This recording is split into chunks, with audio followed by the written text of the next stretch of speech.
Hey nerds, I'm Bree from Nerds of the West, and today we have picked up a brand new game that we are going to unbox for your pleasure, live on camera. So, this is Dungeon Mayhem. It is a card game from D&D, so from Wizards of the Coast. We picked up this little bad boy and its expansion, Dungeon Mayhem Monster Madness. So I'm gonna put that to the side for a second while we focus on the base game.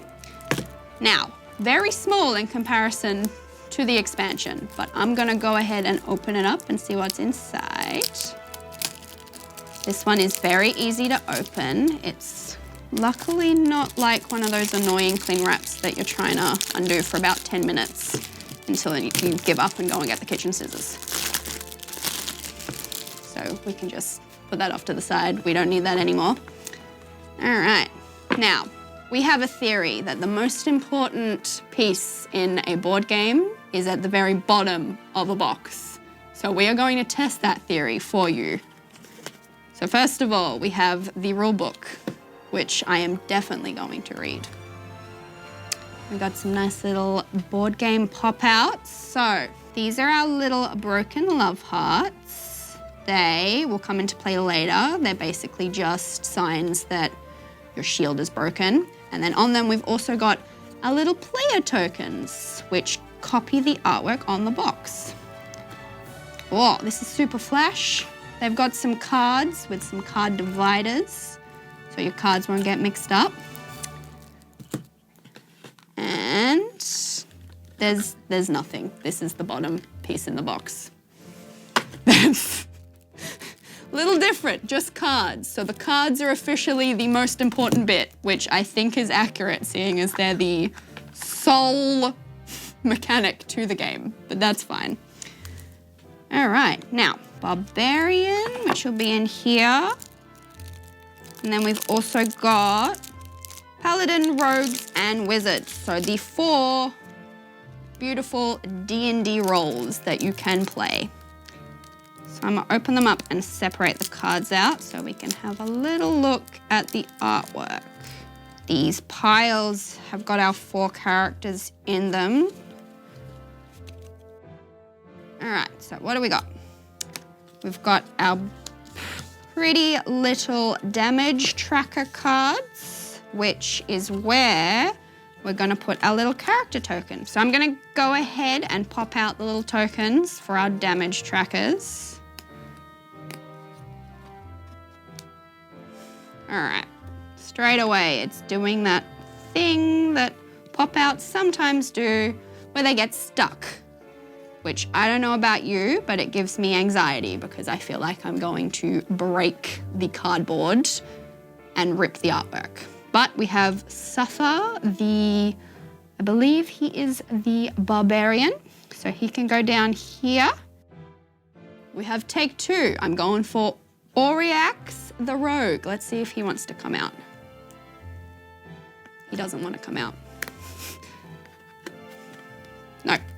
Second one got stuck. So the art on this is very cute, but in terms of quality, the cardboard is quite thin, which I think is why I'm having trouble popping little characters out, especially because the cards themselves are just thin cardboard as well. So all in all, really pretty artwork, but quality could arguably be a little bit better. I don't know if you can see, but even the actual card has bent as I'm trying to get the pop-outs out. So even the external cardboard is weak. That's fine, we'll forgive it because it is a fun game. So next of all, we have our cute little player cards. So we have got 4 reference cards, 1 for each character.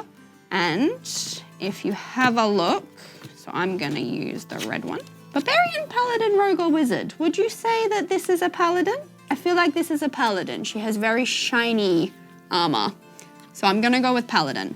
But on the backs of these cards, they have all of the actions that you can do on your turn and what the little actions mean.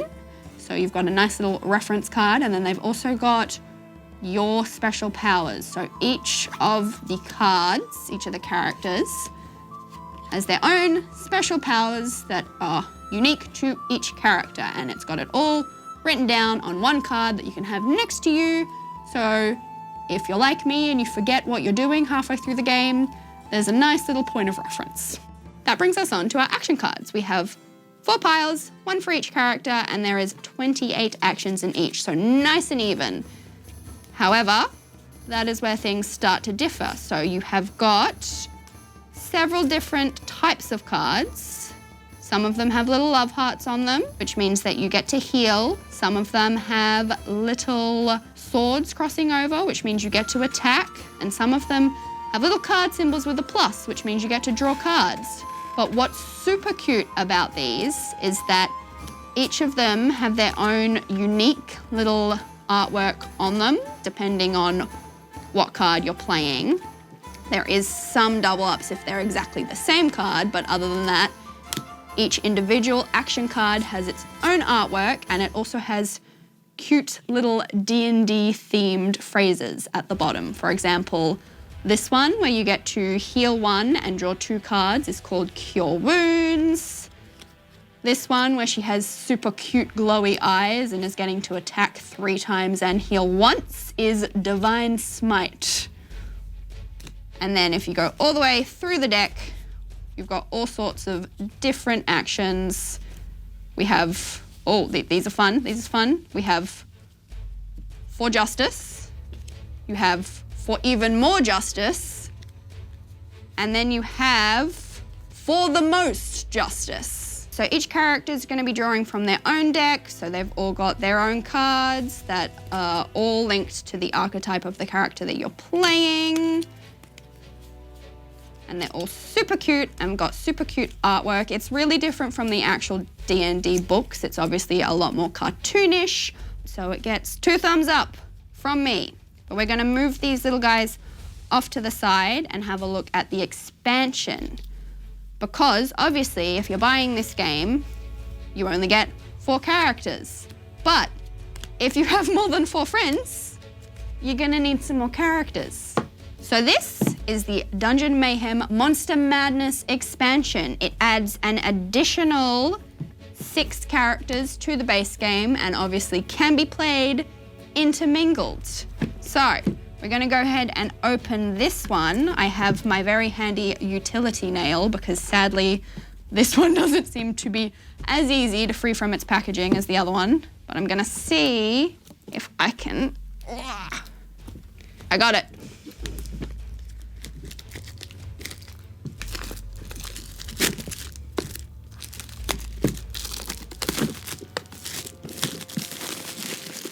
All right, so obviously, first thoughts, this box feels a lot nicer than the first one. It feels like it's just a little bit more sturdy, which makes sense because it is a bigger box and therefore would need to be more sturdy.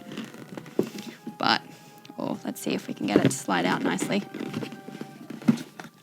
Yes. All right. Now, rules. Do we need them? Probably not. Do we use them at Nerds of the West? Arguably no. We're gonna go back and see if the most important piece in this expansion is once again at the bottom, but it's probably not because it wasn't in the first game. First thoughts, it has a really nice little thumb hole so you can easily slide in and pick out your cards, which is super smart and super handy. So, like the other base game, we've got our little characters, which this time round is D&D monsters. So we're moving away from the D&D characters themselves and you get to play the monsters that you run into during your adventures. However, we've got little extra bits that I'm sure I will discover what they do later. So we've got the monster. It's a little cutout. My hypothesis, because I've seen this game before, is that these will actually slide in to the bottom and act as organization. Once again, the thickness is arguably a little bit sturdier, but it's still kind of difficult to pop out the little circles.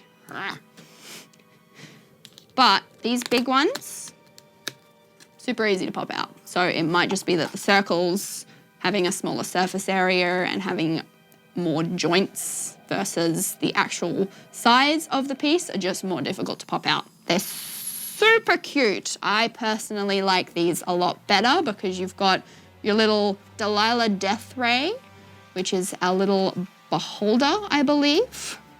And you've got dragons, owlbears, mind flayers, and a mimic. So super cute, and you've got more hearts, because obviously having more characters, you're gonna need more hearts to show that your equipment has been damaged. You do also get really cool divider cards for your original 4 characters, which means that theoretically you should be able to pack all the expansions and the base game into one box, which is a-okay in my books, because there's nothing more annoying than buying an expansion and then realizing that they don't all fit in the same box, and then you have to carry around 2 boxes every time you want to play one game. So bonus points to them for that. We do also have Jaheira and Minx and Boo. Jaheira is a druid and Minx and Boo is a ranger with his giant hamster companion. We have the dividers and the little bonus character markers for these. However, they're part of a different expansion, so we don't actually get the cards for them in this game. It only adds the 6 monsters to the base game. Moving on, we get a cute little box that you get to build that will hold all of your tokens. So it's big enough that it'll hold all of the tokens from this game and all of the tokens from the base game, which I really like. That's a really nice touch. So I'm gonna put it together. Ooh, bending cardboard. So the quality of this is actually really nice. The cardboard's super thin, but because it's only designed to hold the little tiny tokens, I don't really see that's much of a problem. And following along with the nice little thumb detail on the pop-out cards, it's also got a nice little easy access slot, so you don't have to be trying to stick your thumb in to pull the tab out in order to get your little tokens out. So that is super cute. Put him there. We're gonna get rid of our little card protector again. I do quite like these just because it means that everything's sitting nice and flush in the box and nothing's getting damaged. However, they're of no use to me now, so I'm gonna yeet that to the side. Now, we've got our new 6 shiny character cards. I'm gonna open them so that we can have a look at the artwork. Ooh, yeah, that crinkle. Got number 2. They've also got really nice tab pulls, so it's really easy to just slide it around and get them off. Look at that. That came off so nicely. That was so pleasing. And then number 3. And then we get to the bottom of the box, where I would argue there is the most important component of this game and the base game, because we have our cute little dividers that our little divider things get to go into. They slide in super nice like that, and then you can divide all of your cards and nothing gets mixed up, and it's super easy to just pull the game out, pick your character, and start playing, which I think is beautiful. They also, if I'll just slide a card in there to show you, have super easy thumb access. This game is all about getting your cards out as easily as possible, which me being ham fingers sometimes really appreciates. So that's point 1 to us. Most important piece of the game is in the bottom of the box. So like the base game, these have separated their cards into piles of 2. So you've got 2 characters per pile. So we've got our beholder, we've got no space on the table, we've got our owlbear, we've got our dragon, and our, where are you? Mimic, gelatinous cube, and your mind flayer. Comment your favorite monster down below. I am particularly partial to the giant gelatinous cube, having been eaten by one many a time in D&D campaigns. The artwork, again, super cute. You've got your little cardboard damage tracker tokens. You've got your little cardboard info. So, for example, this mighty dragon gets to attack all opponents once and then attack a single opponent twice and a third opponent one more time. So he does mass amounts of damage, which makes sense because dragons can set fire to things. In terms of rule books, They're actually super easy to read because this is arguably not a game that has that many actions that you can do.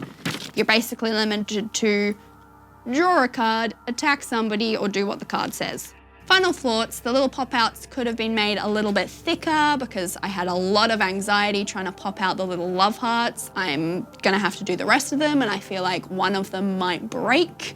The cardstock, it's pretty good, like it doesn't bend super easily. It's still quite thin, but I don't have a problem with that because you're obviously gonna have cards in your hands and you don't want them to be too thick and sticking together, which these don't. They're about the consistency of playing cards, which works for the game. I think that this box is probably my favorite component because it's got the little organization inside and it just feels really nice. And the quality is arguably a little bit better from this just because it's a bigger box. Super cute game, super cute artwork. It looks like it's gonna be really quick and easy and fun, so I'm super keen to teach it to the nerds. It kind of reminds me of like Werewolf, Love Letter, Coup, all of those quick and easy card games. Now, if you do want to watch us play it, you can stay tuned here on YouTube, where I'm sure a video will be hitting your screen soon. Otherwise, if you're lucky, you can jump on over to twitch.tv/nerdsofthewest and watch us play live. If you want to find out when that's happening, just make sure you're subscribed and following all of our socials. They'll all be linked below, where we tell you what we're playing and when we're playing it. I've been Bree from Nerds of the West, and catch you later.